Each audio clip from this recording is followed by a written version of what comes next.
The average desk worker spends over 1,700 hours a year just sitting at a computer. That's more time than most people spend sleeping, and almost none of them are doing it in a way that isn't slowly making their neck pain worse. If you're sitting with neck pain right now, this video is going to show you the 5 specific mistakes that are making it worse every single day. And most of them have nothing to do with your chair. I used to see patients make these same 5 mistakes over and over and wonder why their neck never fully recovered, no matter how much care we provided. Once they fixed these habits, the difference was significant. Not because we did anything different in the office, but because they stopped undoing our work every single day. In this video, I'm going to show you the 5 most common mistakes I see desk workers make every single day, including one phone habit that's not just hurting your neck, it might be costing you a raise. I'm also going to give you a hydration hack that has nothing to do with stretching or exercise, but it might be the single easiest thing you can do to reset your posture throughout the day. And I'll walk you through exactly how to set up a laptop workstation, even if you don't have a dedicated office. I've been a chiropractor in Denver for over 15 years, and desk-related neck pain is one of the most common things that I treat every single week. I want to start with a patient of mine. She's a hospital chaplain here in Denver. Now, her job requires her to sit for most of the day charting patient notes, but there's a part that makes her situation especially hard on her neck. She's not just sitting and typing. She's constantly turning her head to one side, back and forth between the patient that she's talking with and the screen where she's entering notes. Hour after hour, day after day, her neck is rotated to one side for extended periods. She came to me confused. She was doing everything right in terms of care. She was keeping her appointments, doing her home exercises, but her neck pain never fully resolved. It would get better and then it would flare right back up. When I finally understood her actual workstation setup, it made complete sense. No amount of adjustments or exercises can outpace hours of sustained rotational strain day after day, week after week. And her situation isn't unique. It's just a more visible version of what's happening to almost everyone who works at a desk. Here's the first mistake, and it's one that directly applies to my chaplain patient. Even a perfect ergonomic setup, the right chair, the right monitor height, if you're sitting in that position for 8, 10, sometimes 12 hours a day without breaking it up, your neck is still under sustained load. The position doesn't have to be bad to cause a problem. It just has to be constant. Here's a hack I give patients that has nothing to do with stretching or exercise, and it's honestly one of the simplest things that you can do. Keep a water bottle at your desk and actually drink it throughout the day. Here's why this works. If you're staying properly hydrated, your body is going to prompt you to get up and use the bathroom roughly once an hour. It's not a coincidence, that's the point. Every time you stand up, walk to the bathroom, and sit back down, you've just reset your posture completely.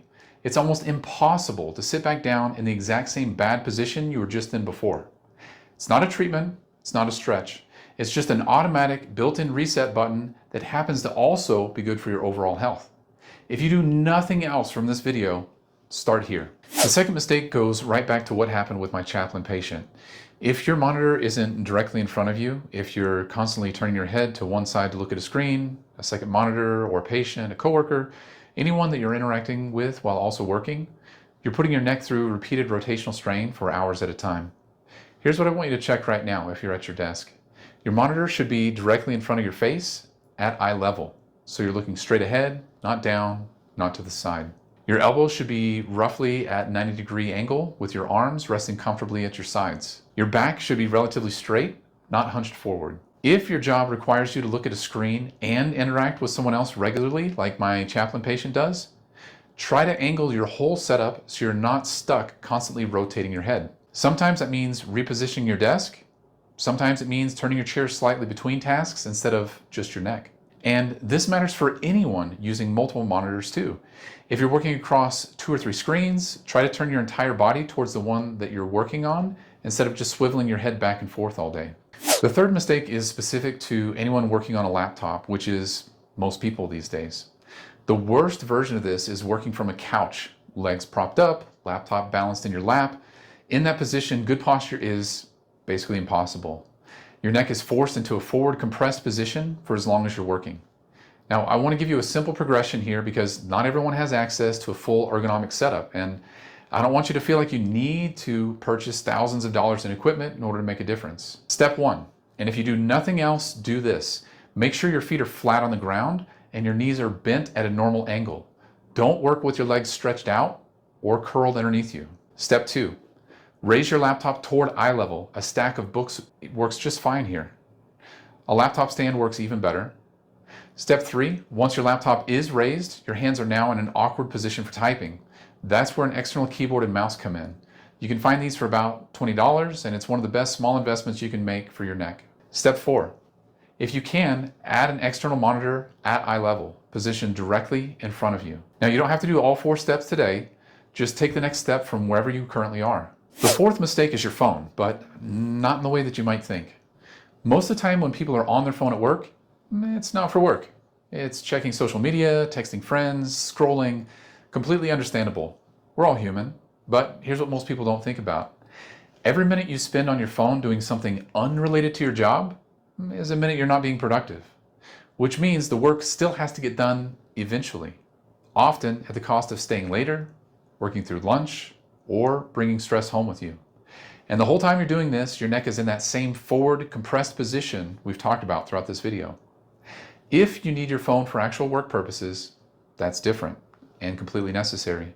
But if you're using it to pass the time or to fight off boredom, that's where it's worth being honest with yourself. A few simple changes make a real difference here. Put your phone on grayscale mode. It's less visually stimulating, so you naturally spend less time on it. Use voice to text instead of typing whenever you can. It's faster, and it keeps your neck in a more neutral position instead of hunched over a keyboard. And consider removing any apps that pull you away from what you're actually supposed to be doing, the ones that you have open out of habit rather than necessity. Your neck will thank you, and I bet your boss will too. Here's the 5th mistake, and it's really the concept that ties everything else in this video together. Your neck is incredibly adaptive. It will accommodate whatever position you put it in most consistently, for better or for worse. The problem is most people only think about posture in terms of individual moments, such as, am I sitting up straight right now? But your neck doesn't care about this exact moment. It cares about the position you're in the most, hour after hour, day after day, month after month. That means even a genuinely good posture held without variation for hours at a time starts to become a problem. The issue was never really about achieving one perfect position. It's about avoiding prolonged, unbroken time in any single position, good or bad. This is why the water bottle hack from earlier in this video matters so much. It's not so much about hydration, it's about building in automatic breaks to your day that force your neck out of whatever position it's been locked into. Everything we've covered today, the monitor position, the laptop setup, the phone habits, all of it matters less if you're getting up, moving, and resetting your posture regularly throughout the day. And if you're not doing these things, it matters even more. So let me ask you directly, of the 5 things we've covered today, sitting too long without a break, monitor position, laptop setup, phone habits, and ignoring your neck's cumulative load, how many of these describe your workday right now? If it's more than one, here's what I've learned after 15 years of doing this.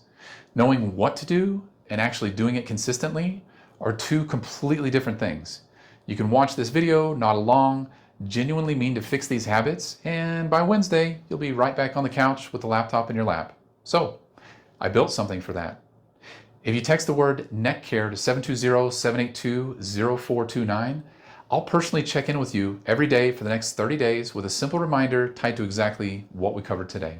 No sales pitch, no pressure, just a daily nudge from me to you to keep showing up for your neck the way that it needs you to. Text NECKCARE to 720-782-0429 right now while you're thinking about it, and I'll take it from there.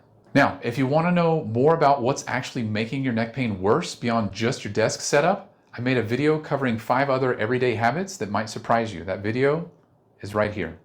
And one last thing, if this video helped you, the best way that you can pay it forward is to leave us a Google review. It takes about 30 seconds and it genuinely helps other people in Denver find us.